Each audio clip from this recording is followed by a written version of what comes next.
4. Tu peux le lire dans ta maison. Verset 6e. Quand on tourne vers lui les regards, on est rayonnant de joie. Alléluia. Et les visages ne se couvrent pas de honte. Alléluia. Ce matin, je suis venu annoncer une bonne nouvelle à quelqu'un. Alléluia. Il faut que tu rayonnes de joie. Vouloir ou pas, ta vie va rayonner de joie. Alléluia. J'interdis ce matin que ton visage soit couvert de honte. Alléluia. La Bible nous dit que ceux qui se confient au Seigneur, leurs visages ne seront jamais couverts de honte. Que ton mariage ne soit pas couvert de honte. Ton fiançailles ne soit pas couvert de honte. Que ton boulot ne soit pas couvert de honte. Au nom de Jésus. Alléluia. Amen. Alléluia. Amen.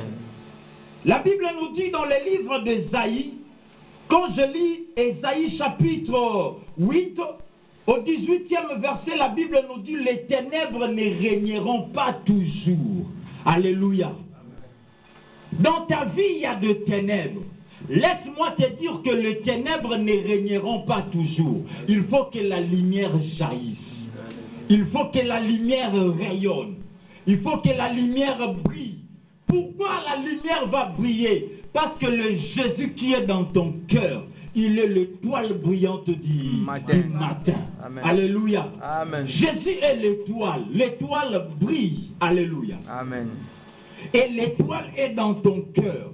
Comme l'étoile Jésus, tu as reçu Jésus dans ton cœur. C'est l'étoile que tu as reçue dans ton cœur. Il faut que tout en toi rayonne. Alléluia. Amen. Pourquoi les ténèbres ne régneront pas toujours? Parce que plus loin, lorsque tu lis dans les livres d'Ecclésiaste, la Bible nous dit que chaque chose a son temps. Alléluia. Amen. Il y a un temps, et il y a 6 heures du temps, 6 heures passées, on était dans le noir. Vrai ou faux? Oui. Et maintenant là, on est dans la lumière. Lorsque tu sors ici, il y a la lumière, vrai ou faux? Oui. Mais 10 heures après, on sera dans le noir, vrai ou faux? Oui. Alléluia. Pendant qu'on est dans la lumière maintenant, est-ce qu'on a dit, est-ce qu'il y a quelqu'un qui a fait au nom de Jésus, la lumière parte? Non. Alléluia. Non. D'elle-même, la lumière est partie. Maintenant, on est en plein jour. Alléluia. Amen. La lumière, c'est que j'ai mon temps. Maintenant, c'est plus mon temps. C'est le temps que la lumière apparaisse. Moi, les ténèbres, je pars. Alléluia. Chaque chose a son temps. Il y a un temps de se lamenter, mais il y a un temps de glorifier le Seigneur.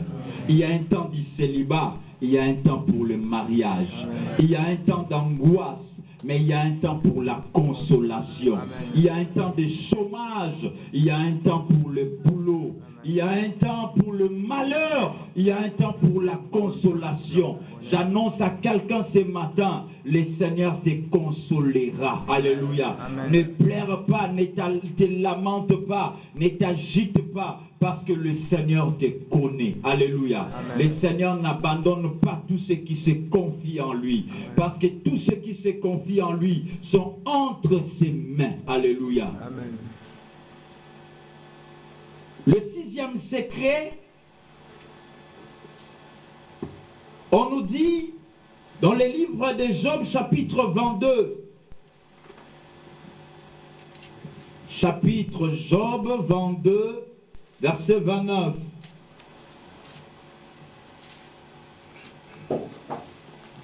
Job 22, 29, je lis au nom de Jésus. Vienne l'humiliation, tu prieras pour ton relèvement. Dieu secoue celui dont le regard est abattu. Alléluia. Est-ce qu'il y a quelqu'un dont le regard est abattu ce matin? J'aimerais t'annoncer une bonne nouvelle. Dieu est à ton secours. Amen. Il est le secours qui ne manque jamais dans la détresse. Alléluia. Alléluia. Sache-le que le véritable secouriste s'appelle Jésus-Christ. Toi qui es abandonné, rejeté, délaissé, le Seigneur, il est là pour te secourir. Amen. Alléluia. Amen. Et le sixième secret, quand tu t'attaches au Seigneur, le Seigneur te relèvera. C'est le relèvement.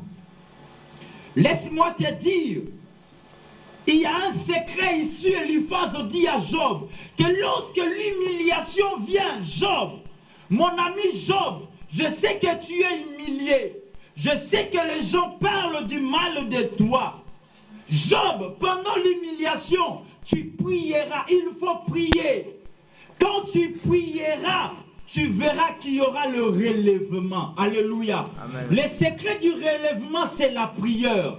Enfant de Dieu, quand il y a l'humiliation, quand il y a la maladie, quand il y a la souffrance, quand il y a l'abandon, je t'annonce une bonne nouvelle.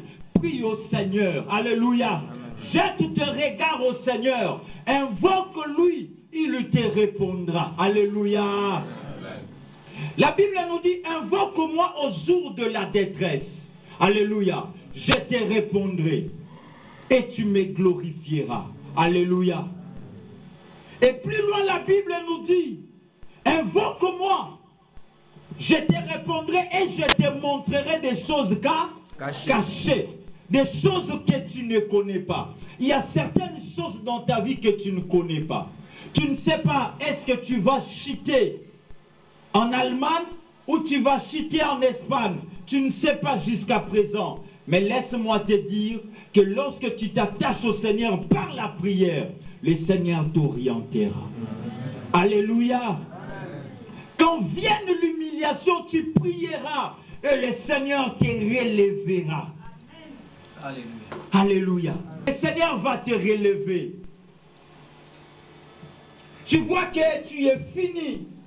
Ta vie est finie ici en Turquie.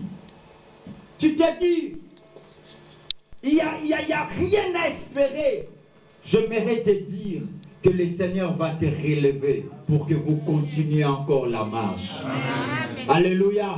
Comme Élie a dit au roi, oh roi, mange et bois car le chemin est encore long. J'aimerais dire à quelqu'un, le chemin est encore long. Amen. Alléluia. Amen.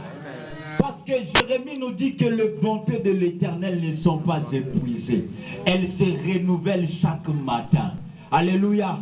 Je dis à quelqu'un que les bontés du Seigneur pour toi ne sont pas épuisées. Amen. Les bontés du Seigneur pour ta famille ne sont pas épuisées. Amen. Les bontés du Seigneur pour ton mariage ne sont pas épuisées. Les bontés du Seigneur pour ta destinée ne sont pas épuisées. Alléluia. Amen. Les bontés du Seigneur pour toi en Turquie ne sont pas épuisées. Elles se renouvellent chaque matin. Hier, si tu as vu les bontés, je t'annonce que demain tu verras encore de miracles. Après demain tu vas témoigner. Tu témoigneras parce que le Seigneur nous amène de gloire en gloire. Il nous amène de réussite en réussite. Il nous amène des exploits en exploits. Alléluia. Il va te relever. Dans l'adversité, ne crains pas. Le Seigneur va te relever. Parce qu'il nous dit dans sa parole que toute arme forgée contre moi sera nulle et sans effet. Alléluia. Amen. Avant qu'il dise toute arme forgée, avant que cette arme soit nulle et sans effet, il faut que cette arme forge contre moi. Alléluia. Amen. Nous, enfants de Dieu, nous aimions plus sans nul et sans effet. Mais permets d'abord que les armes se forgent contre toi. Permets qu'on t'injurie. Permets que tu sois délaissé. Permets que tu sois abandonné. Permets que tu sois abattu. Permets que tu souffres. Ce sont des armes qui forgent contre toi. Mais la Bible nous dit, malgré que ces armes-là forgent contre toi, leurs résultats, leurs conclusions seront nuls et sans effet. Alléluia. Alléluia. Alléluia. Nuls et sans effet. Ça ne va pas t'atteindre parce que tu as Jésus en toi. Alléluia. Amen. Parce que la Bible nous dit qu'au commencement la terre était tout et beau. La terre était informe et vide. La traduction Chouraki dit tout et beau. Tohu, informe et vide. Ta vie n'a plus de forme. Ta vie n'a plus de sens. Ta vie chrétienne n'a plus de forme. Ta vie n'a plus de sens. Ton avenir n'a plus de sens. Tes enfants n'ont plus de sens ou n'ont pas de sens. Ta renommée, ton témoignage, ta réputation n'a plus de sens. La Bible nous dit que la terre était informe et vide. Quand Dieu dit que la lumière soit et la lumière fit, et la terre a retrouvé sa forme. Je t'annonce, la terre qui a cette forme que nous voyons, au commencement elle était tohu et beau. Ne crains pas quand ta vie est tohu et beau.